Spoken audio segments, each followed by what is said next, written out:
young lionesses come of age, they always steal off to a secluded spot away from the pride and safe from hyenas.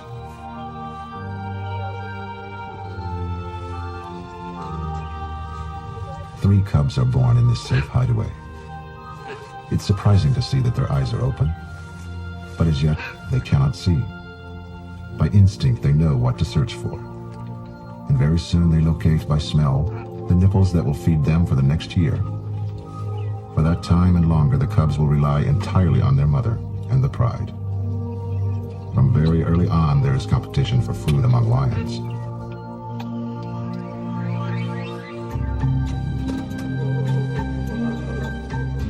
Like a reigning queen, this hyena is the most dominant in what we call the southern clan. She is the female leader, the matriarch. Her status is probably set for life. She keeps her two tiny cubs separate from the other mothers and their cubs. One of these cubs should grow up to be the matriarch's successor. As long as their mother is head of the clan, her position will ensure their protection. But now these tiny cubs are probably unaware of their privileged birthright.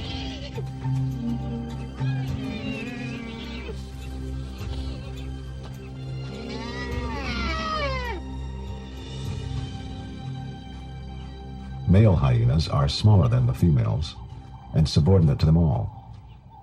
The females dominate the hyena clan system, and a male around the den is an unwelcome threat to cubs and a nuisance to females.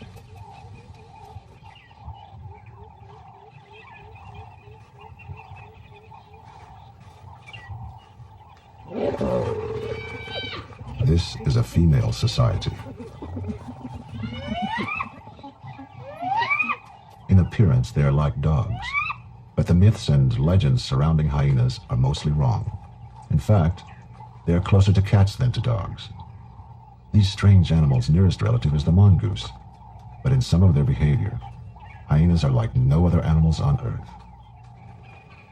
When the sun beats down on the exposed dens, the adults retreat to the distant shade.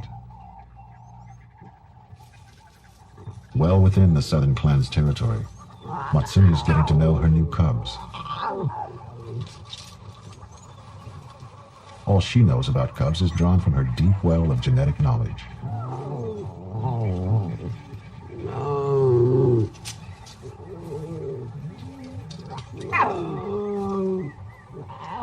One of her strongest instincts now is to protect them.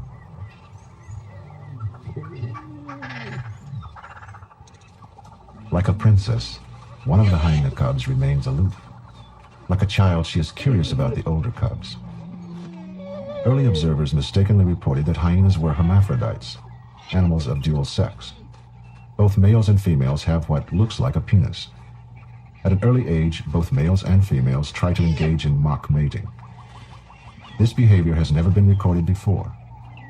It is among the many strange things about hyenas that make them one of the most fascinating and least understood creatures of Africa. The temptation to join in is too great. But danger stalks the open grassland.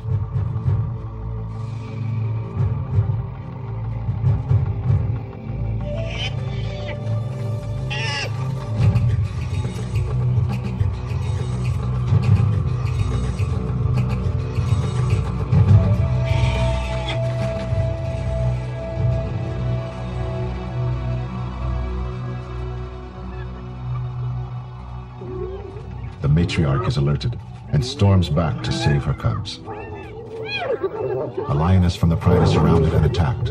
Her usual close companion, Matsumi, is away in the hills with her cubs, but the rest of the pride rushes to her aid. A young male darts in to take on the hyenas.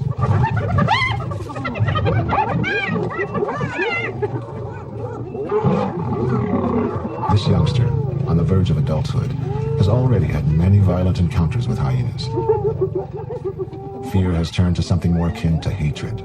Hyenas recognize the transition.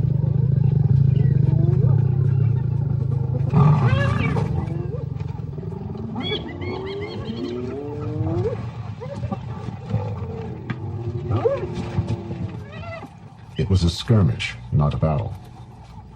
No blood was spilled today.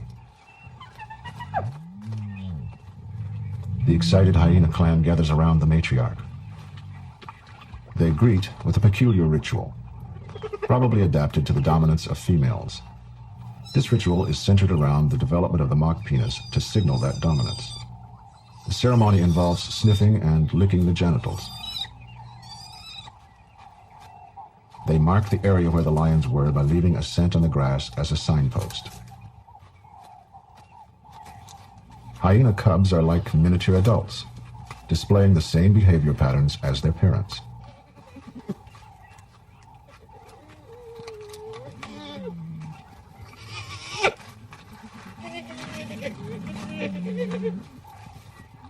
When the lions appeared, all the cubs bundled into the same den. The matriarch's female cub, whom we now call the princess, finds herself in hostile territory, fighting for her life.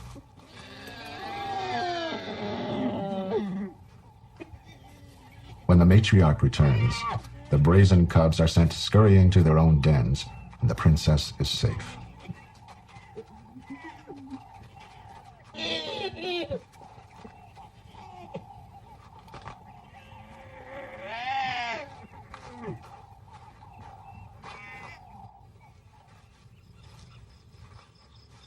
We gave the older, larger male the African name Mandevu. The younger, lighter one is Intwaidumela, he who greets with fire.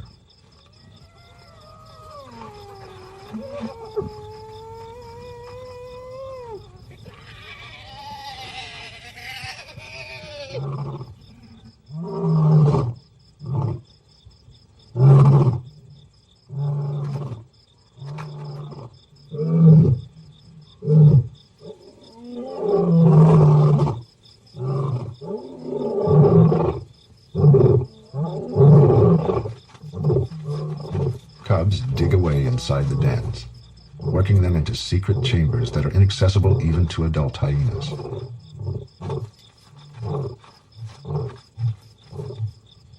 But even down here, they have enemies, and competition among the cubs can play itself out in the most gruesome way.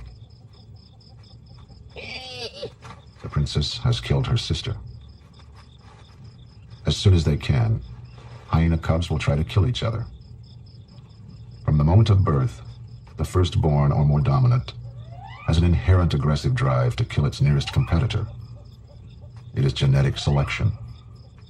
Hyenas are the only mammals known to carry out this kind of fratricide. Mothers usually don't intervene. The princess is now the probable future matriarch of her clan.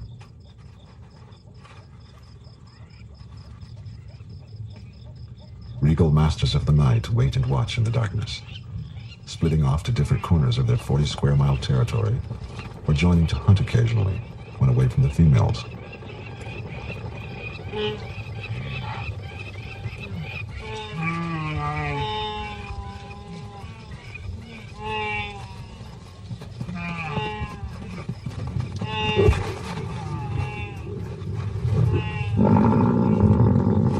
The hyenas know each of these two males by sight and stay away.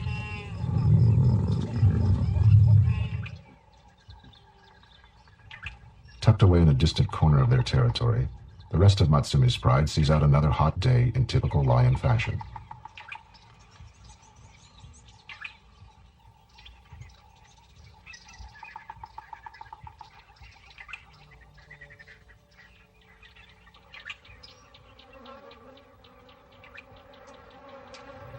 Heat steals the moisture that all life depends on. African bees, like everything else, are desperate for sustenance. They seek out any source of moisture.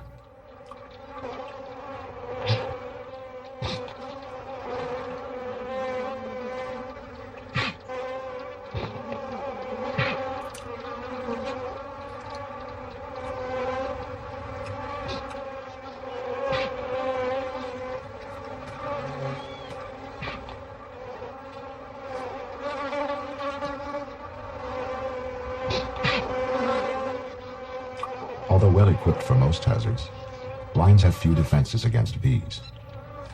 They are more of an irritation than a danger, especially to Intwaidumela.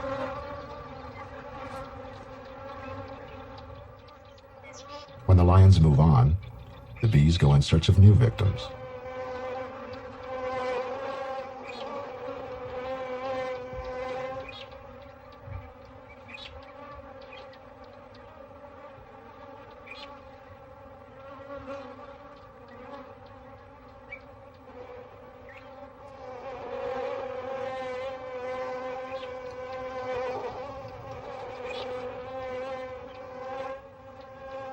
Hyenas are more tolerant, or lazier.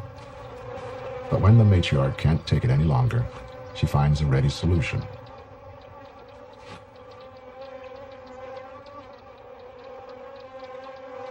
She buries her problem.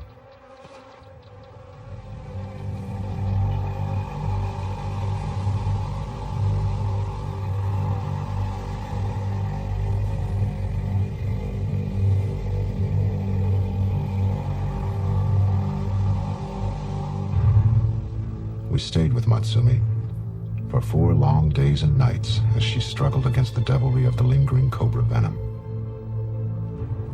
Her vision is still unfocused. The constant salivation dehydrates her. The ordeal has sapped her energy, and the pain from the bite in her back leg is obvious as she keeps it from touching the other one. She is totally vulnerable.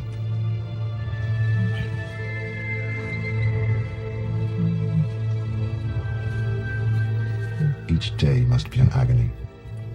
Each night, a nightmare.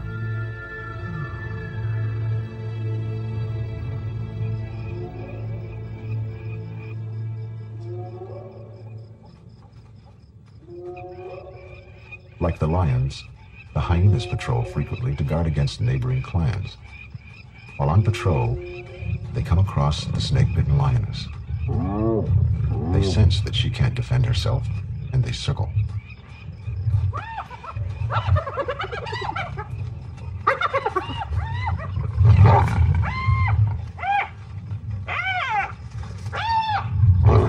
She meets aggression with what little strength she has. But no hyena is quite willing to risk a frontal attack.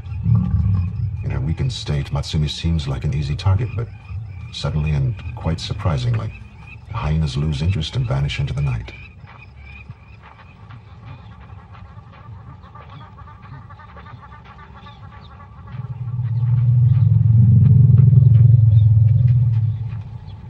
We kept up our watch on Matsumi for another few days, never knowing when the hyenas might return. She lay helpless, letting time heal her wounds. Recovery from a cobra bite is never a sure thing, but we know she is resilient.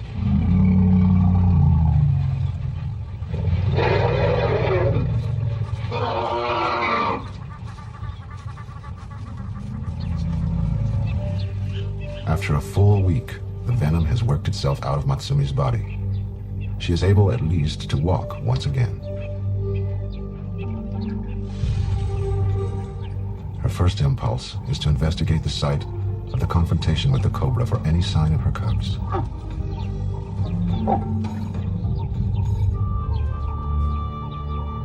There is none. The hyenas saw to that, and she leaves the area for the last time.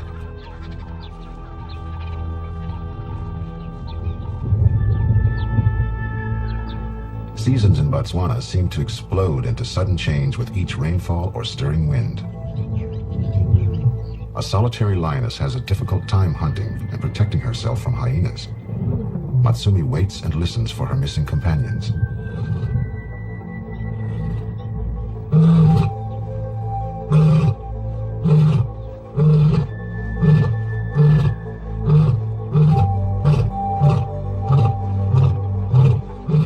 As soon as the pride is back in the area, she recognizes their calls and rushes to join them.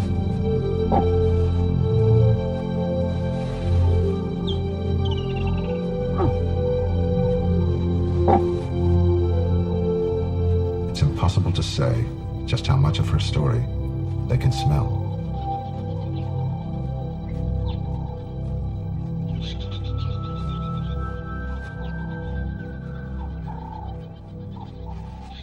One can't help becoming caught up in the spine-chilling excitement of the hunt.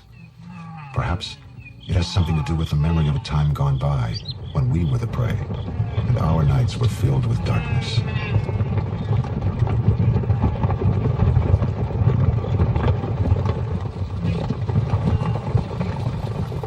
It's the time of the wildebeest again, and the tawny shapes are drawn by the need to devour.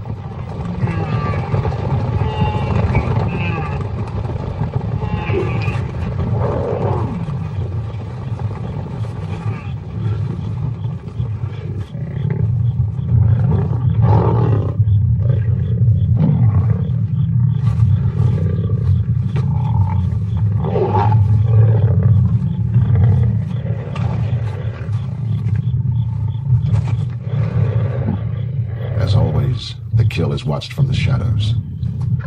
Quickly, the hyenas identify the lions and realize that the males are absent.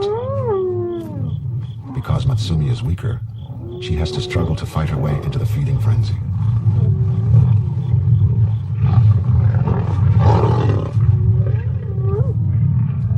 The noise attracts the entire southern clan. As the numbers mount up, the battle begins.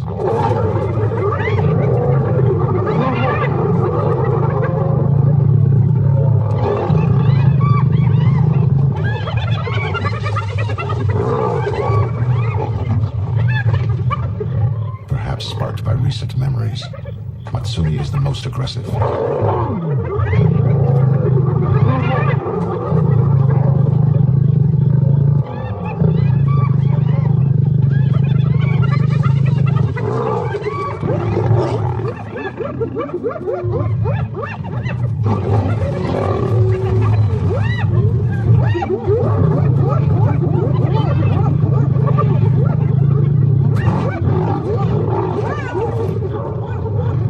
The numbers are too great. The battle too fierce.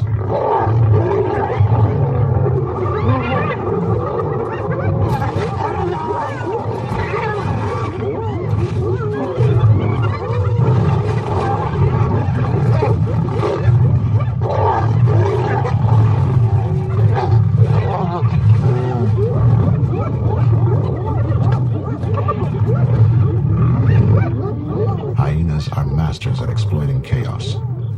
They keep Matsumi isolated while attacking other lionesses viciously.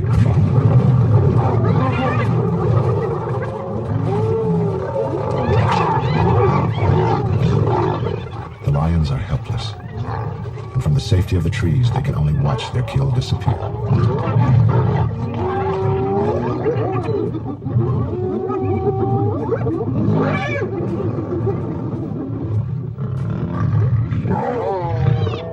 Blood flows tonight. This incident, at least, was simply a struggle for food. Competition between the super predators.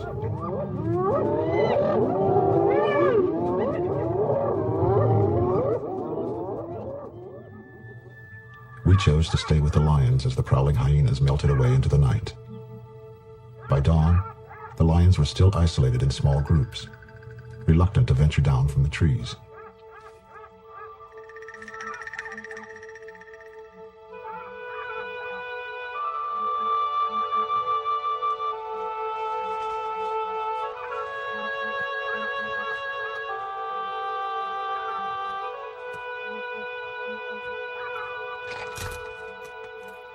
The pride begins to relax.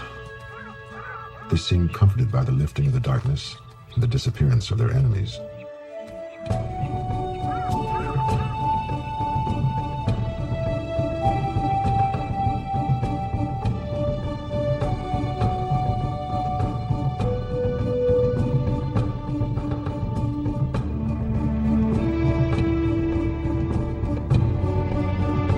Matsumi is still shaken. Getting up a tree is always easy. Coming down is less dignified.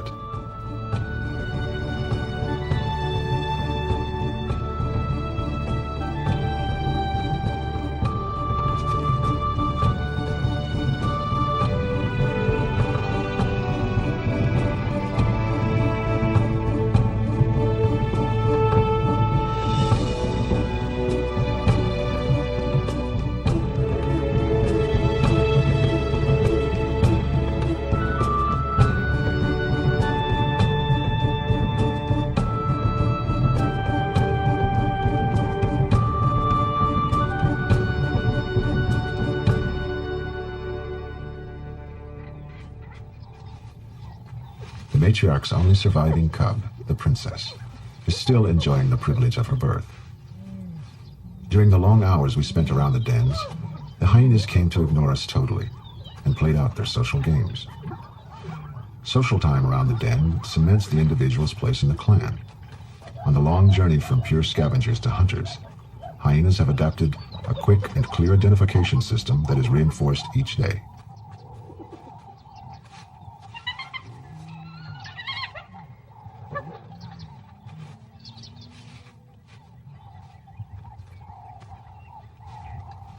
The princess is being groomed for leadership of the clan, but she is still dependent on her mother. Night after night, these hyenas pass the hours within earshot of the lions, constantly aware of the other's presence, always alert for a weakness to be used. Two families of feuding enemies. With each passing phase of seasonal change, Savuti is transformed as if by magic. Thousands of zebras migrate into the area, and the lions react immediately, converging on any stampede.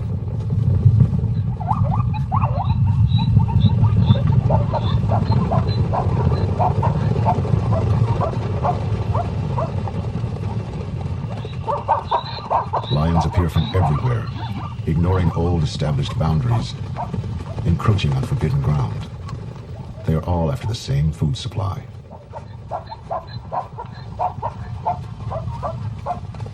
As Matsumi leads the central pride in the hunt, another pride comes running in. They are neighbors and constant adversaries like the hyenas.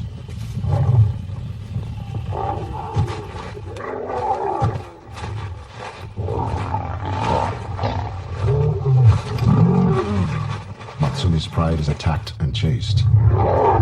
As they retreat, one female is separated behind the line of attack by the intruders. She is surrounded and seriously injured.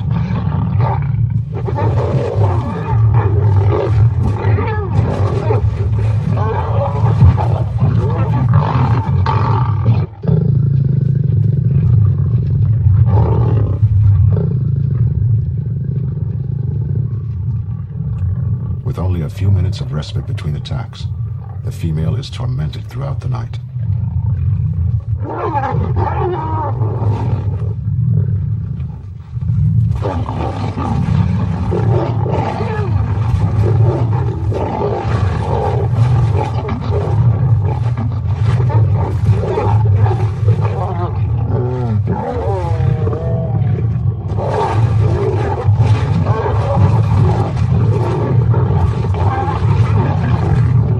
Matsumi has been waiting in the shadows and comes in to investigate when the growls subside. The injured lioness is an older female, possibly her mother. But Matsumi can do nothing.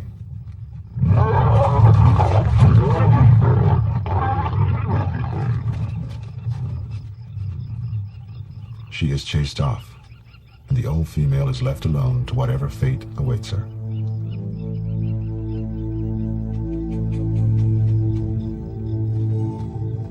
In the night, her blood drains out into the grass.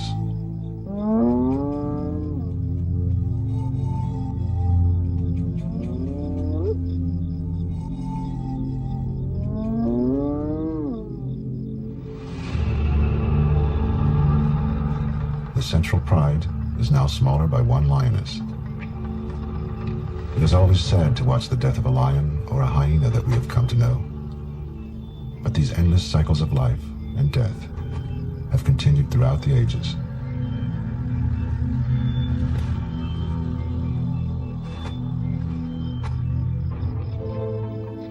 After their loss, Matsumi and her pride reassemble and move off into the darkness, silently.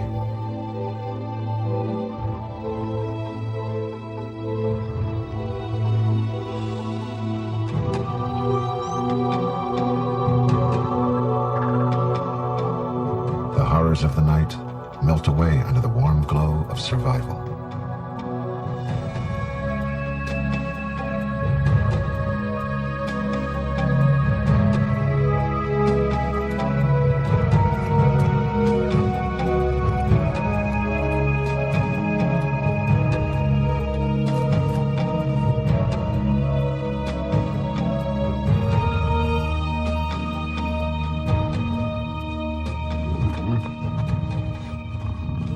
After the death of the older female and within a month of losing her cubs, young Matsumi comes into heat again.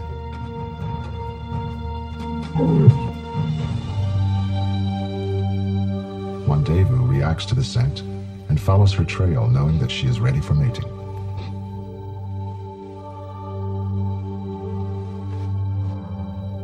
While the younger male Intwaidamela is away patrolling the territory, his brother dominates the mating.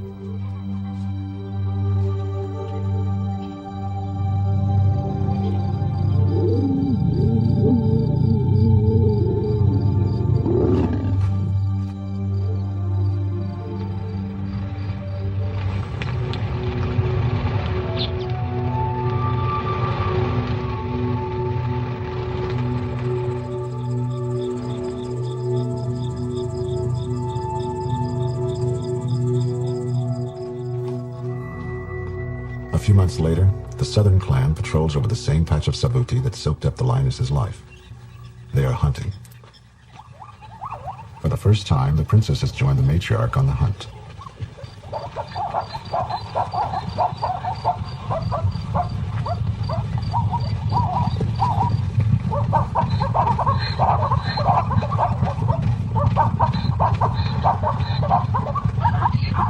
Zebras have returned on their migration, and the clan methodically runs down the folds, not bothering about stealth.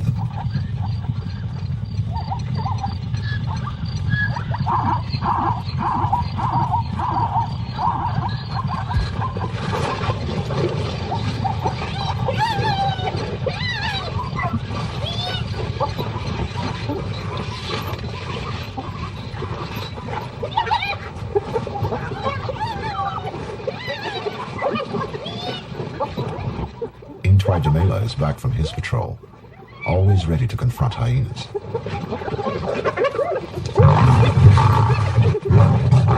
He catches the matriarch.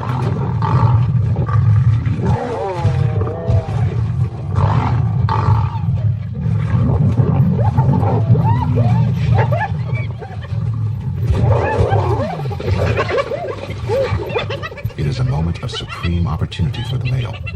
Not concerned with food, his drive is to kill. Her back is broken.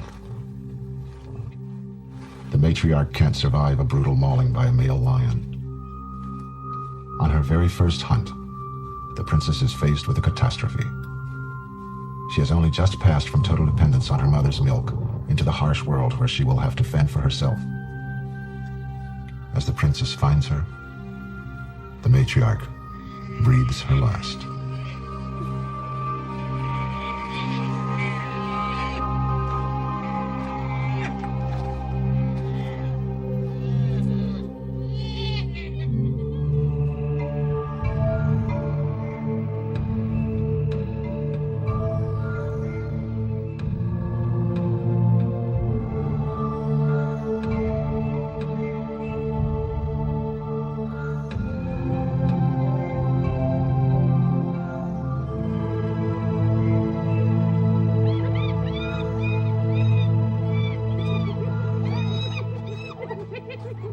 Without the matriarch, the clan is in turmoil. They are leaderless. New relationships have to be sorted out. Second and third ranked females now compete for the top position.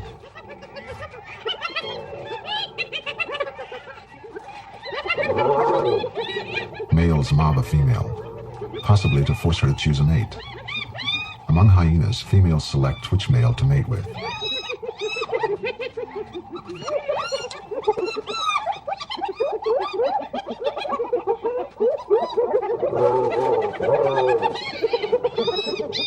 For months, the clan will be nervous and quarrelsome, weakened against attack by lions or other hyena clans.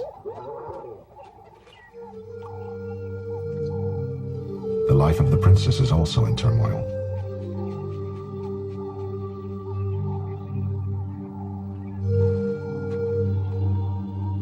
Without the protection of her mother, she has lost all rank in the hierarchy. She wanders in and out of the clan's territory without knowing its limits and without the guidance of an adult, alone in a world full of enemies.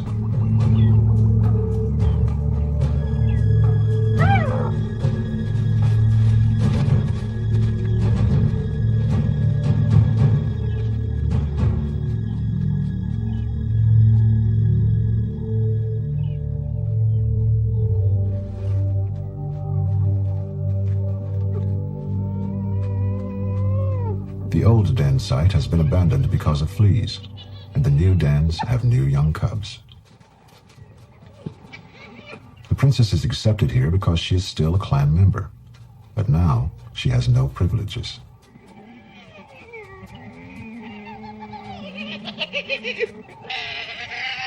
Even the new cubs are allowed to take advantage of her.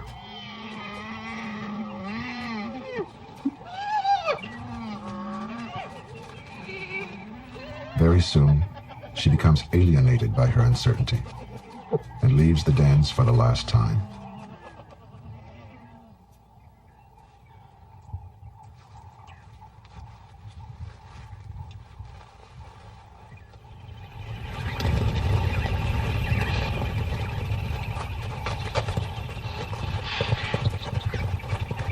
The marking and patrolling of boundaries by both lions and hyenas is a way of avoiding a conflict, like the recent lion fight, which can result in death.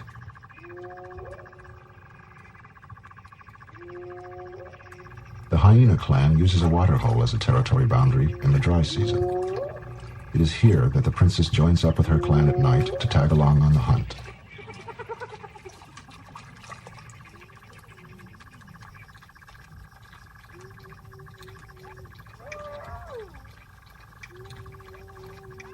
On the north bank, the clan's neighbors have smelled for days the intrusions of the princess and now rush in to confront her disrupted clan. The dispute is over their territorial boundary, which seems to run through the center of the waterhole.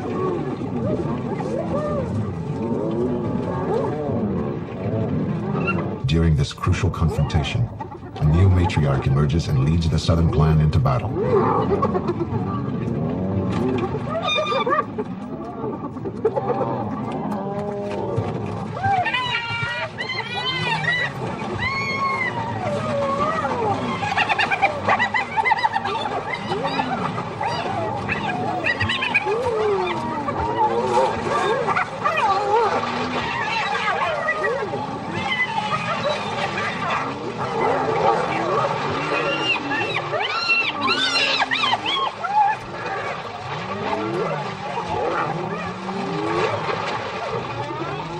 When hyenas clash, they use their teeth as vicious weapons to inflict heavy wounds on each other, sometimes ending in serious maulings or even deaths. The northern clan is stronger, but the fighting is confused.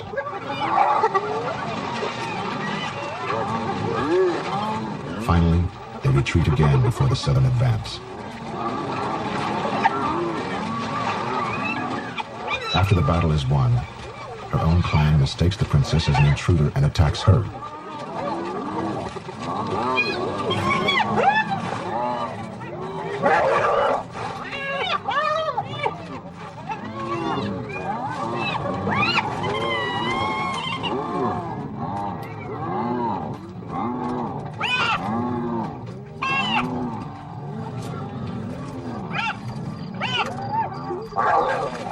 The only safe ground is in the center of the waterhole. In time, the fallen princess may join either of the clans, but she will never again climb the ladder to dominance. The boundary has been decided and will stay fixed for some months by the smell of the thick pasty markings left by both clans after the clash.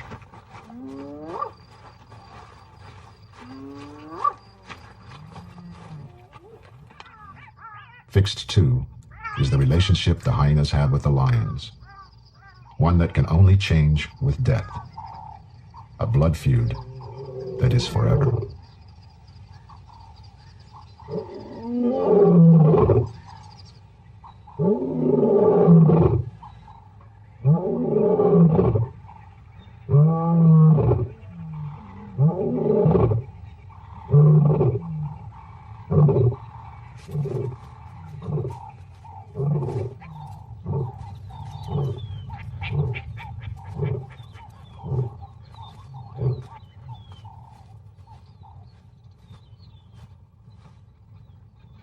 Once again, Mandevou is away from the pride, patrolling on the grassland. The new clan matriarch is in attendance, following his every move.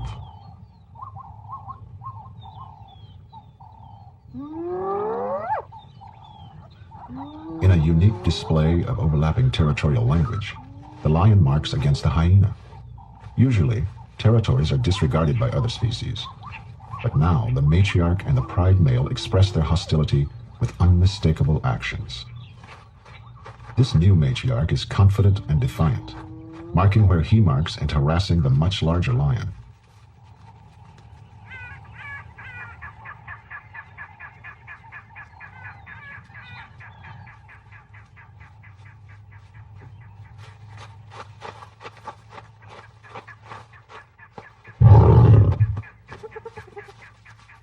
Her calls and her fluffed-up tail posture attract support from other clan members, and don't go unnoticed by the lionesses on the edge of the open area.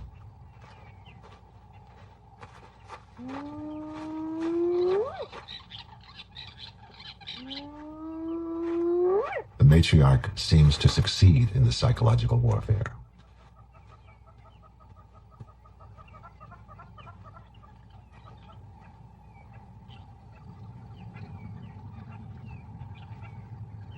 This is not a competition for food. When Matsuri leads the pride out to meet the hyenas, it is to do battle once again with their eternal enemies. Frenzied calls filter across the bush to the keen ears of Intwai Demela, he who greets with fire.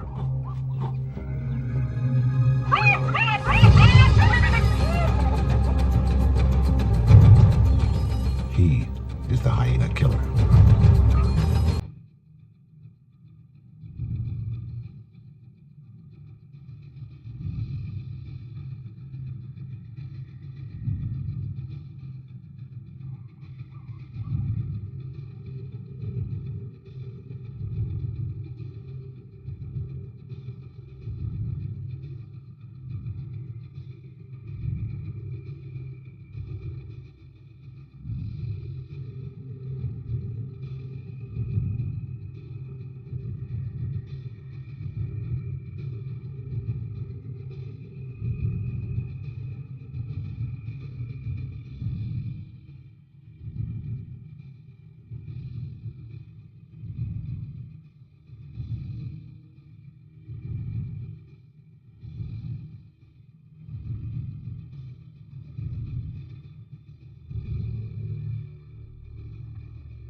A swift bite to the neck, and the new matriarch is dead.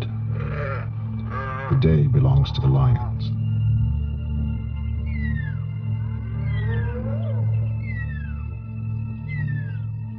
It was not always easy for us to witness these struggles for life. But at the end of it all, perhaps, we came to know more about ourselves and the struggles that rage within our own savage souls. Creatures of instinct, helpless to change their destiny.